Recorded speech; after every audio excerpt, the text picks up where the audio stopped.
Hello, ladies and gentlemen, and welcome to Word on the Street. And I'm your host, Gunnar Word, and I'm here with Ryan Clemmons. Ryan, how you doing today? I'm doing good. How are you?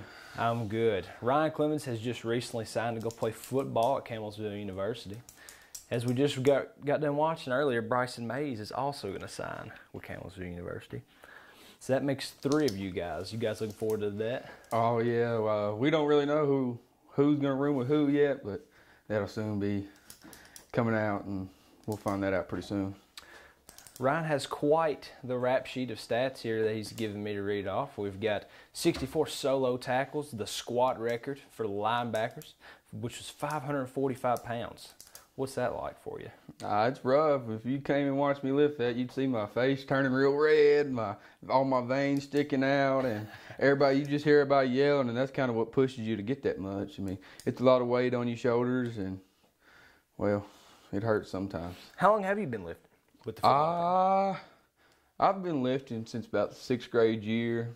Here and there, I'd go up to the high school because most people know my dad, he's the coach, and I'd go up there and I'd lift while they were practicing, or sometimes I'd even lift with them, just get a head start. And here and there, I'd lift there, and I'd just do push-ups and stuff at home and just try to get ready for when high school came around so I wouldn't be behind. So 545 pounds is 7 years worth of lifting then. Wow. That's quite a lot. Then we have first team All-Pac and second team All-Sky linebacker. Then we have the lead tackler of the 2018 season. Yeah, I believe that's right. And then, of course, we just said you can sign with Campbellsville. You're the defensive player of the year for the Hornets. What's that like? Is that probably your most proud honor there? Yeah, I was pretty happy about that. I've always prided myself saying defense wins championships, and getting that honor at the banquet that night you probably saw a big smile on my face. I figured I would. I know you pride yourself mostly on the defensive end. Let's see. Then you were also the MVP of the Taylor County game.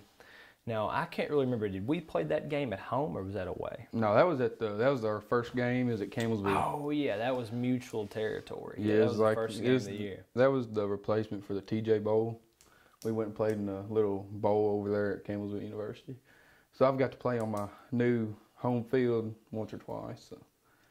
What was that like, that game? I was there. What was it like for you guys? I know it was kind of nervous going into the senior season a little bit. Had a bit of a quarterback switch with Jake Dowell leaving the program and Chance Jones taking over. But what was that like for everybody? Was everyone just kind of nervous there? Or? I'm always nervous coming into any game. I don't care if it's the best team on the schedule or the worst team by stats on the schedule. Let's put it that way. But I'm always nervous because I know I'm always going to have to go out and do this, and this, and if I mess up, that could possibly mess up the guy but to my left and to my right and behind me, and that could mess up and cost us something here and there.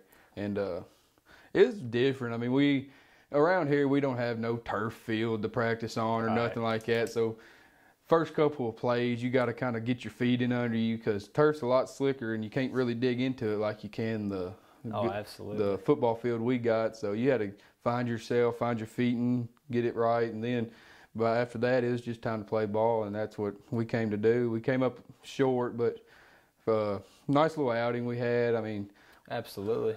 You guys had another good 7-win season. You did take the loss in the first game of the season, but after that, things started to pick up. How many did we win in a row? Off the top of your head, if you can think of that. I'd say we had, I can't really think off the top of my head. I think it might have been 5 or 6 in a row. I mean, we went on a nice little run. We had a rough senior night. That wasn't the way I wanted to leave Hornet Field, but I mean, sometimes it happens, and we had a rough game over at Glasgow. But things happen sometimes, and you can't really do much about that. Yeah, those were some good teams. Y'all did not have an easy schedule at all. Of course, like you said, you had to play Glasgow. What would you say was probably the toughest team out of your whole career that you've probably had to play? That would most definitely be Franklin Simpson. Going over that Bowling Green, having that atmosphere, that's almost like Coach LJ would say. He about felt like he's back in college playing football with the atmosphere. They got the cement bleachers, and they've got all the shrubs and everything all looking good. And then of course, when we went up there, it was their homecoming or something, so they had big parades. You had people yelling at you, yelling the whole game. So that's a good atmosphere, but that's definitely one of the toughest. They went on to, I think, the state championship that year. The year we played them last. I think they might have got beat or they won. I don't really know for sure, one or the other. But I'm about positive they went to the state championship that year, and they were a pretty tough team. And what year was that? it was last year. Was it last year? Last year and the year before, they came down to our place the year before we went up there last year. There's a lot of good talent in football down in Bowling Green. Of course, I know South Warren, they went on a run there where they won it, I think, a few years in a row. And Franklin Simpson, like you said, went on a good run. Bowling Green, they've always been good, of course. Around here, though, what would you say the school probably is that you look forward to playing the most? I'd say Monroe County. Monroe County? Yeah, they're right next to us. I've played against them all my life. We've had good competition between us and them all my life. And, I mean, it's just a nice little rivalry we got. Both MCHS. See who can own that name for the year, I guess you could say. A little bit of bragging rights there. Yeah. So you signed with Campbellsville, as we all know. What were some of your other options where you could have went and played at different places, or did you even have any other options? I didn't have any other options. Once Campbellsville showed how much they were interested in me, I was just I dedicated it to them. I enjoy it. Like I said before, it's the best of both worlds. Both my dreams are coming true. I get to go play college football, and I'm not too far away from home, so if I get homesick, I can just come back and talk to everybody and see everybody. What was that experience like for you? You know, you got to sign with a college and you're going to play football, which is what you've always wanted to do ever since we were kids, man. You know, what was that like for you? Oh, it was great. I mean, when we went up there, I'm sure the coach saw me shake, and just because of how anxious I was to get up there and tour the campus and see what they had to offer. And I just, it's just great because I love the game of football, always have, grew up around it. I've always been the water boy, something like that. And it's just always been fun for me. I've always enjoyed watching it, and just to be able to be one of the guys that get to go out on Saturday afternoon and play, that's just going to be a great honor, and I'm glad I get to represent Metcalfe County there. Absolutely. You know, you and I were talking on before the show. At one time, you was a 3-sport athlete in high school. You know, what was that like as far as, like, you know, your schedule and just overall for the year? You know, the stress on your body and things like that. Because, I mean, that's a pretty packed schedule. Yeah, it sure was. I mean, all I remember was you went from football to basketball, no break in between. Then after you played in the district tournament, because I've never got past the district tournament, we'd go straight into baseball. And it's just a year-round thing. That plus school and worrying about stuff like that.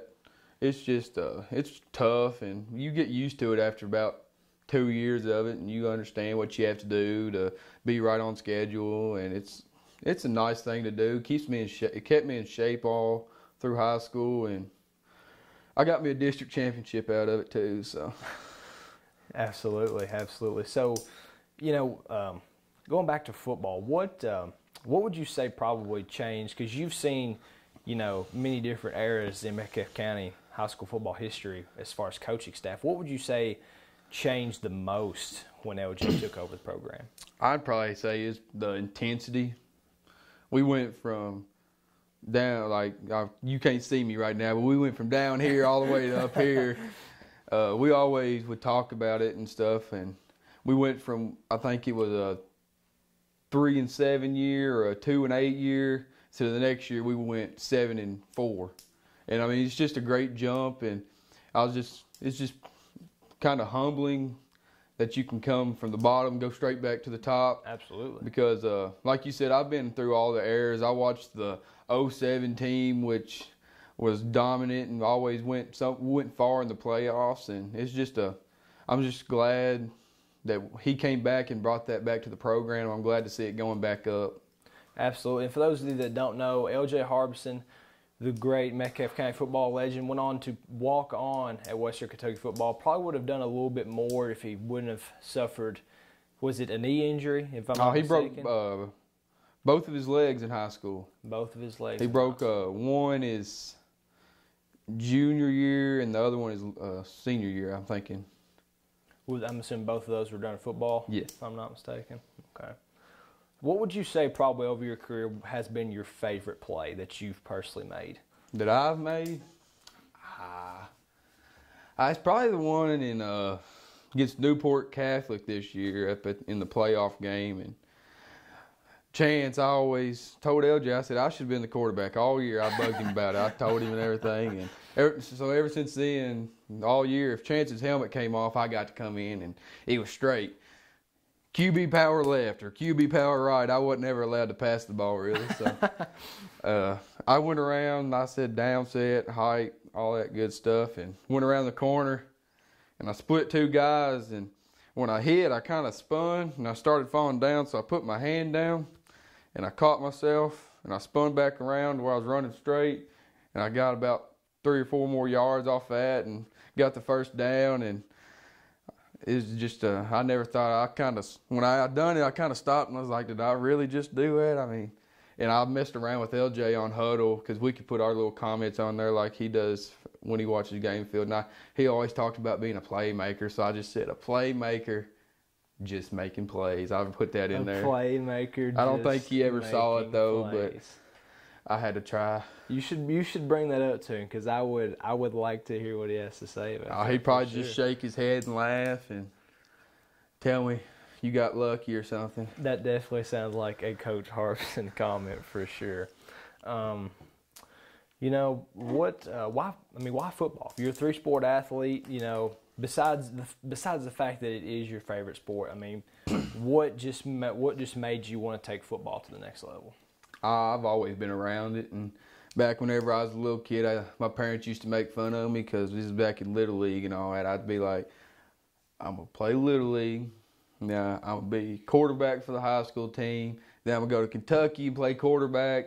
Then I'm going to go to the NFL and be the quarterback there. And in off-season NFL, I'm going to come back and play Little League. And they always made fun of me for that. I think every once in a while they still bring it up and it gets a good laugh out of everybody. I always said, a big old NFL player coming back and playing Little League football with all the little ones. Absolutely. Now, that would be a sight to see. That would be something to see. So what would you say were some of your favorite memories? Well, it's probably not a real good memory, but for the other guy, but I mean, I remember one time they always we'd have these competitions at the end of the game or at the end of practice and stuff, and you'd have to get a partner. Me and Colt Frodes were partners one time. This was back when old Colt was about 95 pounds soaking wet, and I had already started gaining a little weight, and we either had to wheelbarrow or you could pack the person. So I packed Colt to the end of the field, and it's Colt's turn. So I tried wheelbarrow, and we got the 50-yard line after a couple breaks here and there through there, and Colt was like, jump on my back, Ryan, I'll carry you. I said, are you sure? He said, yeah. So I jump on his back. We get about 5 yards from the end zone, and he just falls. And I fall on top of him, of course, and I get up, I'm fine. He's just laying there. He's kind of yelling, not really, but like when you hurt, you know how it is. And we're like, what's wrong with you? He said, my leg. And me and Chance, we drag him into the end zone, and Chance is like, you're just cramping, man. You're just cramping. So we're trying to stretch him out. Comes out. I ended up breaking his leg when I landed on top of him, and they never let me go by that. That still gets brought up every time. So, Ryan, he broke my leg before, blah, blah, blah. It's just all the time. And just the little locker room games, our overnight stays, the talent shows, the team bonding we had, and just all that good stuff. I mean, once you be a part of something like that, it's always going to be with you one way or the other, and it's always going to be your family and your brothers. And sometimes it might end up fading away way down the line, but you always know that if you need somebody, you can go back to that coach or that teammate that was your best bud or something like that, and they'll always have you back and be there for you. Right. So over your career, of course, we talked about before the show, you know, you overcome a few injuries, and what was that like, overcoming that adversity as far as, being able to come back and just play and become healthy again, and then still having to play through some pains here and there? My junior year, before the season even started, I think it was the next day we were going in pads. We were in pads, yeah. And I got a bad ankle sprain, and they said I would have been better off breaking it probably, but I didn't get to play in the first game other than like 1 or 2 plays. That killed me because it was my junior year, and this is my time to start showing out so I can show off for the colleges, and that killed me. But I just kept icing, stretching, just doing everything I could to get it back, because I knew I needed to still show out a little bit my junior year, but come senior year I need to be the best I could be so I can reach the goal of going to college, and that's just kind of how it was. And I've got a couple places here and there that I probably should go get checked out, like my hand and stuff. But when you got 22 people on your team, you can't really sit down and not play. You kind of got to play through all the little bitty injuries and stuff. Absolutely. Of course, this year, after you overcome that adversity, not only your junior but your senior year, and you went on to become the leading tackler, mentally, what did that take from you? Like, what did you say you had to do to prepare yourself? I've said this before, but like Coach LJ always talks about gaining weight and stuff, and like I never really thought much about it until it came my senior year. I started off as a freshman at 135 pounds, and now I'm at 208, 210. So, and just that weight you put on, and like my freshman year, I'd see somebody that weighed about 185 and be like, I don't know if I can mess with him. But me coming in, like I see somebody that's might almost be twice my size on the offensive line or defensive line, and I'm like, I'm gonna have you. I'm just as big as you and big and strong as you, and it's my turn to bully people on the football field. And it's just that kind of mentality. Like I didn't have much confidence my freshman and sophomore year. Come junior year, it got a little better until my injury. Then I kind of lacked off, but I knew coming in senior year that this was my year, and if I could control it, nobody was going to stop that. Absolutely. That sounds like a pretty tough mentality. Well, Ryan, I thank you for being on with me today, man. I've enjoyed talking to you. I've enjoyed it too. Everyone be sure to go out and support those CU Tigers this year. Ryan Clemmons, Colton Zermley, and Bryson Mays, all 3 Metcalfe County Hornets, will be playing on Saturdays for the Tigers. So everyone be sure to go out and support those Hornets. And until next time, a word on the street, all you Hornet crazies, keep it classy out there.